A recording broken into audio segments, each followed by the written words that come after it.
Le mura di Attack on Titan non sono solo alte 50 metri, sono alte esattamente quanto serve per farti dimenticare che esiste un fuori. E sai qual è la parte inquietante? È che non me la sono inventata io questa cosa. L'ha già fatta un impero vero, 2300 anni fa. Con pietra vera, con sangue vero e con 1 milione di morti veri. E no, non sto esagerando per fare views, il numero è reale. E ve lo dimostro tra un attimo. Non sto parlando di un anime che si ispira vagamente alla storia, ma sto parlando di un manga che ha ricostruito passo per passo il manuale di controllo politico più efficace mai inventato dall'uomo. Che lo sapessi o no? E oggi lo smontiamo pezzo per pezzo e faremo solo fatti, non teorie del complotto da forum come sento in giro. E vi avviso, il verdetto finale vi rovinerà per sempre l'idea di confine sicuro. Restate fino alla fine. Benvenuti su Akira Popcorn. Partiamo dai fatti, quelli veri, quelli scritti nero su bianco nel manga. Wall Maria, Wall Rose, Wall Sina. 3 cerchi concentrici, costruiti nel 743 dal 145esimo re di Eldia, Karl Fritz. Il raggio del Wall Maria è di 480 km. Per farvi capire un po' la scala, no? È come se un unico muro circondasse la distanza tra Milano e Roma e poi ne aggiungesse un'altra intera per sicurezza, alta 50 metri, apparentemente costruite per un solo semplicissimo motivo: tenere fuori i giganti. Semplice e lineare e all'inizio della storia quasi banale, tranne per un dettaglio che il manga rivela solo dopo centinaia di capitoli. Dentro quelle mura, sepolti a 10 metri di profondità, dormivano migliaia di giganti colossali. E non sono fatti solo per scenografia, è l'architettura reale dell'inganno, letteralmente sotto i piedi di tutti. Le persone che vivevano dentro il Wall Sina, il cerchio più interno e più ricco, camminavano ogni giorno sopra un esercito addormentato, senza saperlo. E chi lo sapeva? Il culto delle mura. E qui viene il dettaglio più assurdo di tutti. Il culto non era nemmeno particolarmente sottile nel nasconderlo. Bastava chiedere perché non possiamo rinforzare i cancelli, per essere guardati come se avessimo bestemmiato in chiesa. Chi di noi non l'ha mai fatto? Provateci voi in un gruppo Discord qualsiasi a fare una domanda scomoda. Vedete quanto velocemente arriva il moderatore. Un'organizzazione religiosa che considerava impuro persino l'idea di modificare le mura, oppure di rinforzare i cancelli, di fare qualsiasi cosa che somigliasse a una domanda. Non era una fede vera, era propaganda travestita da fede. E quando la popolazione, terrorizzata dopo la caduta di Wall Maria, chiede di murare anche i portoni per sentirsi più sicura, il culto si oppone con forza. E qui la serie fa qualcosa che raramente le viene riconosciuto. Separa con precisione chirurgica chi detiene l'informazione da chi detiene la paura. Non è un dettaglio da fandom, è politica applicata a un fantasy medievale. Le mura non proteggevano gli Eldiani dai giganti, bensì proteggevano un segreto di Stato dai suoi stessi cittadini.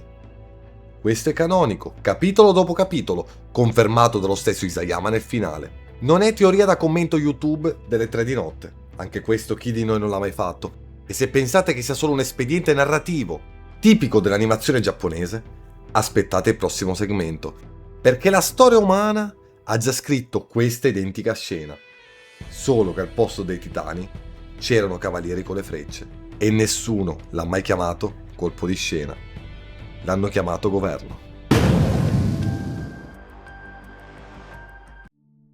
La grande muraglia cinese nasce ufficialmente per un motivo solo: fermare l'incursione dei nomadi Xiongnu da nord. Questa è la versione da cartolina turistica, quella con il tramonto dietro e la scritta meraviglia del mondo. La versione meno instagrammabile è che costò la vita a circa 1 milione di persone durante la costruzione. Per questo in Cina la chiamano senza troppa poesia il cimitero più lungo della terra. Lo sapevate? 1 milione di morti per un muro che, spoiler, i libri di storia cinesi ammettono candidamente essere stato aggirato più volte. Quindi tecnicamente avete costruito 21.000 km di pietra per un fallimento parziale, aggirabile, Se questo non è già abbastanza ironico per un video di Akira Popcorn, non so cosa lo sia, ma la parte che ci interessa davvero non è quanti operai sono morti, e a cosa serviva davvero quel muro, oltre alla difesa. Lo scrittore Alessandro Baricco, nel saggio I Barbari, descrive la Grande Muraglia come qualcosa che va ben oltre la pietra. Diventa la metafora della civiltà che non può essere corrotta dalle barbarie esterne. Non uno strumento, un'idea che cammina, travestita da fortificazione. Una linea che semplicemente esistendo ti dice chi sei tu e chi è il nemico, ancora prima che tu abbia visto il nemico in faccia. Esattamente come Wall Maria, il Wall Rose e il Wall Sina diventano oggetto di un culto religioso vero e proprio, non solo di ingegneria militare. E poi qui arriva un dettaglio che vi farà rabbrividire un po'. La muraglia cinese fallì, storicamente più di una volta. Nel 1644 i Manciù non la scavalcarono suon di frecce e scale d'assedio. Entrarono al passo di Shanhaiguan grazie a un tradimento interno, aprendo letteralmente il cancello dall'altra parte. Vi suona familiare? Perché nel manga i giganti non sfondarono mai Wall Maria per pura forza bruta. Certo, è vero, il titano corazzato sfonda fisicamente il portone, ma il collasso vero, quello definitivo, possiamo dire dell'intero sistema, arriva sempre da dentro. Da un tradimento, da un'informazione taciuta troppo a lungo. Le mura cinesi o eldiane che siano non sono mai state davvero impermeabili al nemico esterno. Erano permeabili a una cosa sola, al tradimento di chi stava già dentro. Se una muraglia lunga 21.000 km non è riuscita a fermare il corso della storia, davvero pensavate che bastassero 50 metri di roccia a fermare dei mostri alti 60? No, ragazzi miei. E infatti, come stiamo per vedere, non era mai stato quello lo scopo reale. Ed eccoci al punto che quasi nessuno dice ad alta voce guardando Attack on Titan. Le mura non sono mai state costruite per tenere fuori i giganti. Sono state costruite per tenere dentro le persone. Rileggetevi bene la scena della breccia al Wall Rose. La popolazione terrorizzata insorge chiedendo di murare anche i cancelli per sentirsi finalmente al sicuro. E il culto delle mura si oppone con tutta la sua autorità morale. Non per pietà verso il popolo, ma per calcolo puro. Perché murare i cancelli avrebbe significato ammettere pubblicamente che l'umanità aveva rinunciato per sempre a riprendersi dal mondo esterno. Il muro funziona solo finché la gente ci crede, anche solo per finta, e crede che un giorno potrà uscire da lì. Toglietele quella finzione e il muro perde il suo potere psicologico, anche restando fisicamente identico.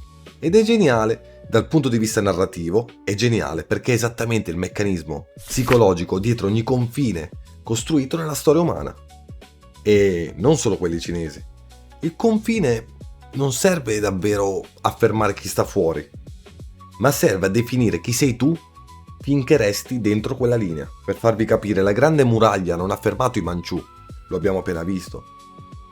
E un esempio ancora più lampante, il muro di Berlino. Non ha fermato l'ideologia che avevano dall'altra parte. Quella viaggiava comunque via radio, via libri e via persone che parlavano piano nei cortili. Ha fermato i corpi, sì, ma soprattutto ha fermato l'immaginazione. Ti convince che il fuori sia ostile prima ancora che tu ci abbia messo un piede. Ecco perché il Wall Sina, più ricco e protetto dell'intero regno, è anche quello dove vive il re che conosce tutta la verità sui giganti. Notate la logica quasi crudele. Più sei vicino al centro del potere, meno hai davvero bisogno che il muro ti protegga fisicamente. Più che altro ti serve solo che il muro protegga il tuo segreto dagli altri 2 miliardi di metri di persone all'esterno. Isayama non ha disegnato un mostro esterno da sconfiggere con la spada. Ha disegnato la stessa identica architettura psicologica che ogni impero della storia ha usato per tenere ferma la propria gente. Darle un nemico visibile e spaventoso per nascondere un padrone invisibile è molto più vicino di quanto pensi. E qui sta la barzelletta più nera di tutto Attack on Titan. Il re che sa tutto vive nel posto più sicuro e più inutile da difendere, perché lì dentro il vero nemico non è mai stato un titano. Era una domanda scomoda, fatta al momento sbagliato. Signori miei, come al solito, benvenuti su Akira Popcorn. Quindi no, i muri di Attack on Titan non esistono davvero in senso letterale, ma la loro funzione sì. Esiste, è esistita ed è documentata su libri di storia molto meno divertenti di un manga. Non serve, sappiamo, abbiamo capito, un titano colossale alto 60 metri per costruire una prigione che sembra un rifugio, basta un'informazione negata. Una religione di comodo travestita da tradizione antica. È una minaccia esterna abbastanza spaventosa da farti dimenticare di chiederti chi ci guadagna a tenerti lì dentro. Karl Fritz lo sapeva, il culto delle mura lo sapeva e la storia umana, dalla Cina imperiale a Berlino, lo ha ripetuto per millenni senza avere alcun bisogno di prendere ispirazione da un manga giapponese. Isayama ha solo avuto il coraggio, o forse anche una discreta dose di cattiveria autoriale, a disegnarlo con un mostro alto 60 metri, invece che con un funzionario in giacca e cravatta seduto in un ufficio con l'aria condizionata. La domanda che vi lascio non è se le mura esistano davvero, lo sappiamo già, è un'altra più scomoda. La prossima volta che qualcuno vi indica un nemico enorme e spaventoso oltre il confine, vi siete mai fermati a chiedervi cosa sta succedendo in silenzio, dentro le mura? E signori miei, è stato un piacere avervi qui in mia compagnia. Iscrivetevi, lasciate un like e commentate qual è il muro che vi può essere venuto in mente guardando questo video. Può essere di un manga o anche un altro muro esistito veramente nella storia. Commentate e alla prossima. Ciao da Akira Popcorn.